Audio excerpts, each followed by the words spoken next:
Salut à tous, j'espère que vous allez bien. On se retrouve aujourd'hui pour un tutoriel gourmand spécial Saint-Valentin. Je vous ai réalisé un petit cœur macaron. Donc c'est absolument pas ma spécialité en temps normal, mais là voilà, pour la Saint-Valentin c'est ce que j'ai envie de faire. Donc j'espère que ce petit tuto vous plaira, n'hésitez pas à me rejoindre sur Instagram. Et bien évidemment si vous refaites cette création, n'hésitez pas aussi à me mettre le petit hashtag LittleCreationFimo sur Instagram. Ça me ferait très plaisir de voir ce que vous avez fait. Et je vous fais plein de bisous et je vous laisse avec la liste du matériel. Vous aurez besoin d'une lame, de Dooding Tools de toutes les tailles, peu importe. Une aiguille, quelque chose de piquant, ou alors même un cure-dent si vous avez. De Fimo couleur framboise, de Cernit carmin. Je n'ai plus le numéro, mais voilà, c'est la couleur carmin. Et de blanc. Essentiellement du vernis. Donc moi j'ai pris du mat, vous pouvez prendre du brillant si vous le souhaitez. Je préférais l'effet mat, après chacun fait comme il veut. De la poudre d'or, donc là c'est celle-ci de chez Graines Créatives, mais vous pouvez aussi prendre celle de chez Fimo qui est très bien. De la Whippam, un rouleau et une douille pour venir poser votre chantilly. Vous sélectionnez les trois couleurs et vous venez mélanger ces couleurs justement de façon à obtenir quelque chose d'un peu plus doux. Donc moi je suis mettre du carmin parce que je préfère le côté un peu rouge. Voilà, je trouvais que c'était vraiment trop rose, donc là, voilà, là je préfère. Vous venez étaler votre pâte, donc pas trop finement, attention. Le but étant quand même de faire un macaron assez épais. Donc voilà, ne venez pas étendre trop finement, sinon si vous avez une pâte à machine, je vous conseille de vous mettre au cran le plus gros et de venir éventuellement passer un petit coup de pâte à machine. Moi je l'ai fait au rouleau, c'est largement suffisant pour ce que je fais. Vous venez dessiner votre cœur, donc si vous avez un moule ou alors un emporte-pièce cœur, vous pouvez vous en servir, j'en ai également. Mais voilà, le but c'était de montrer vraiment qu'on peut aussi le faire sans moule, sans emporte-pièce. Voilà, vraiment, tout est faisable.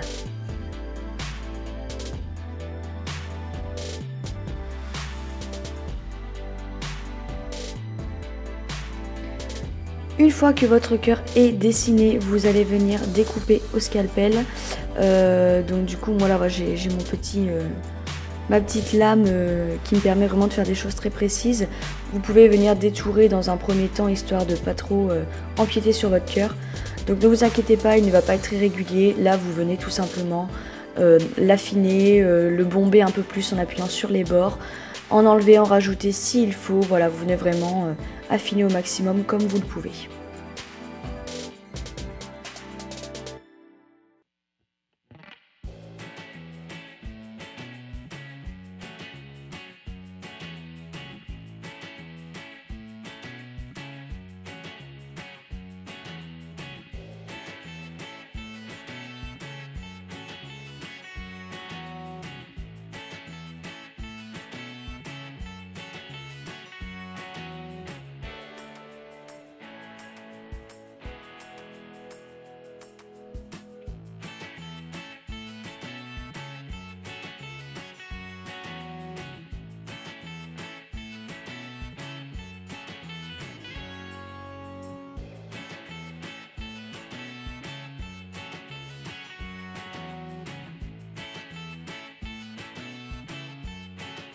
Vous venez faire la seconde partie de votre macaron, donc du coup, vous venez vous servir de votre première coque pour venir dessiner la seconde, histoire d'être à peu près dans la même taille, c'est quand même beaucoup plus joli, et puis vous perdrez beaucoup moins de temps qu'à redessiner un second cœur.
Vous venez prendre un morceau de Fimo de la même couleur que celle de vos coques et vous venez étirer un long boudin.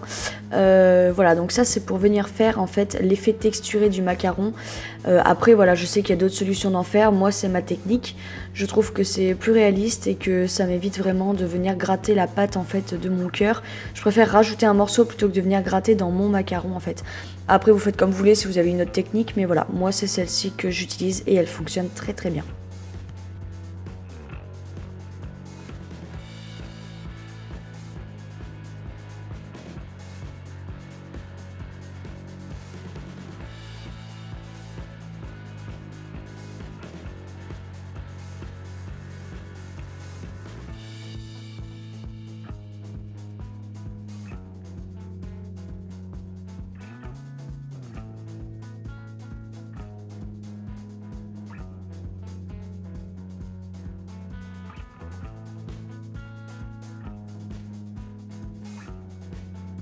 Donc maintenant vous venez prendre un pic, votre cure-dent, peu importe, une aiguille, et vous venez texturer vos côtés de macaron.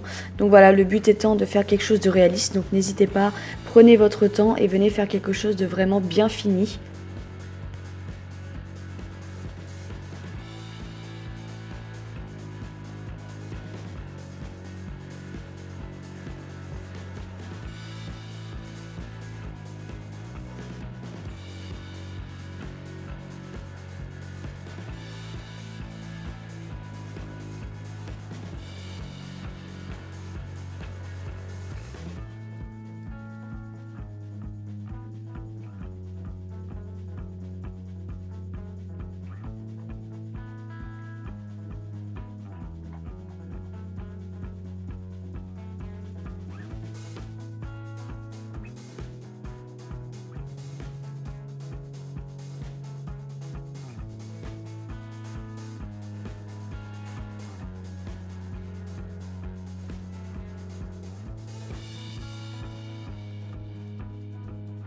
Voilà ce que vous devez obtenir, donc moi je suis très satisfaite du résultat et sans moule, vous voyez que tout est faisable.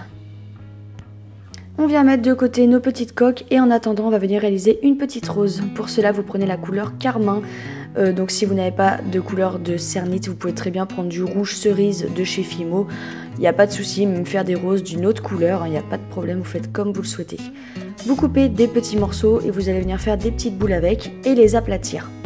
Donc voilà, je sais qu'il existe aussi la technique du long boudin qu'on aplatit et qu'on vient rouler dans la main, mais j'aime pas faire des roses de cette façon, je trouve que c'est moins réaliste. Je préfère faire pétale par pétale plutôt que de faire vraiment des roses toutes longues comme ça, tout enroulées comme un saucisson. J'aime pas du tout. Après voilà, vous faites comme vous voulez. Là c'est la partie la plus minutieuse, on va dire, du macaron du tutoriel. Donc du coup voilà, vous venez poser vos pétales. Tout doucement, voilà, une par une, vous venez les coller et prenez votre temps, il n'y a pas de souci, vous avez le temps.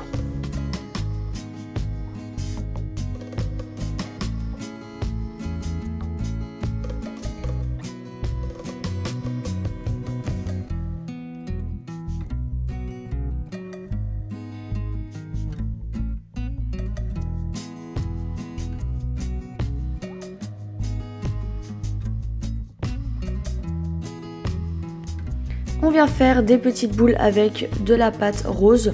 Donc là après moi c'est pour les colorer en doré. Donc éventuellement si vous avez de la pâte dorée, moi je sais qu'il m'en restait en fait mais j'avais la flemme d'aller en chercher. Du coup j'ai préféré venir peindre avec de la poudre d'or. Je trouvais ça plus joli de toute façon. Donc du coup on fait des petites boules et qu'on viendra colorer par la suite. Ça c'est optionnel, c'est de la décoration, vous n'êtes pas obligé de le faire.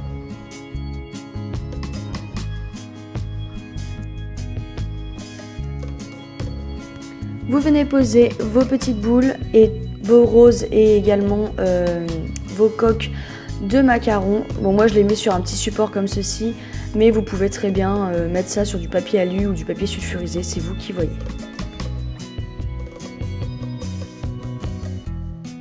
Je viens préparer ma douille et ma chantilly, donc du coup voilà, tout simplement je pose ma douille et je viens enrouler un petit peu de scotch de façon à ce que ça ne s'enlève pas quand je vais venir poser sur mon macaron. Vous mettez tout ça au four pendant environ 25 minutes. Une fois que c'est cuit, vous allez pouvoir mettre votre chantilly. Donc du coup voilà, moi j'ai pris de la blanche, je trouvais que c'était plus romantique de faire rose et blanc. Après vous faites comme vous voulez, si vous n'avez pas de chantilly de chez Wipan déjà toute prête, vous pouvez très bien faire un long colombin de blanc et venir le torsader éventuellement un peu au principe du marshmallow en fait. Voilà, moi j'aime pas du tout cette technique, donc c'est pour ça que je me suis équipée d'une chantilly déjà prête. Mais voilà, pour ceux qui n'en ont pas, il y a toujours des solutions.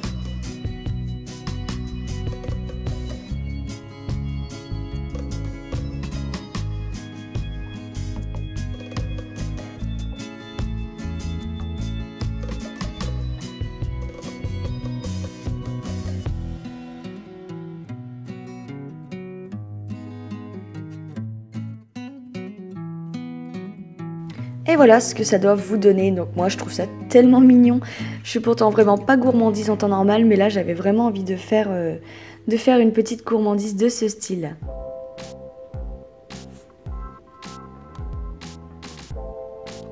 Donc maintenant on va venir ajouter nos éléments de décoration. Donc moi ma chantilly elle a un petit peu séché en fait entre temps, donc du coup j'ai un peu galéré à poser ma rose. Voilà, donc après vous venez incruster un peu comme vous souhaitez. Vous n'êtes pas obligé de mettre la rose, vous pouvez mettre autre chose, vous pouvez mettre des cannes Fimo, vous pouvez mettre vraiment tout ce que vous souhaitez. Je viens prendre mon vernis mat de chez Cernit, donc c'est le vernis que je préfère, c'est le mat. Et je viens mettre de la poudre d'or, donc là attention, je vais faire une bêtise, et voilà. J'en ai mis beaucoup trop, mais bon c'est pas grave, avec une lame je suis revenue le mettre dans mon pot, c'est pas un souci.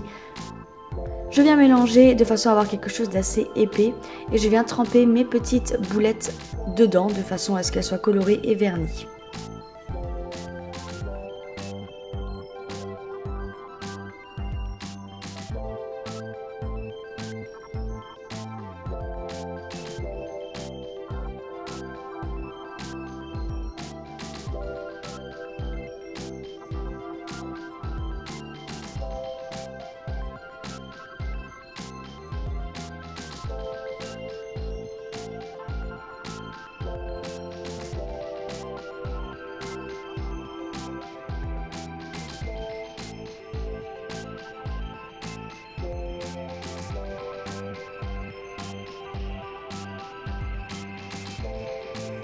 Maintenant je viens reprendre du vernis mat, après avoir bien nettoyé mon pinceau évidemment, et je viens vernir un petit peu ma rose. Donc ce que j'aime beaucoup dans le mat, c'est vraiment cet effet un peu satiné.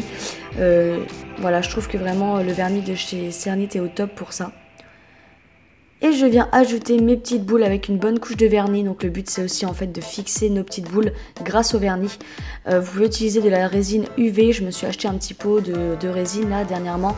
Mais voilà, pour le moment le vernis fait l'affaire. Je trouve que c'est déjà pas mal.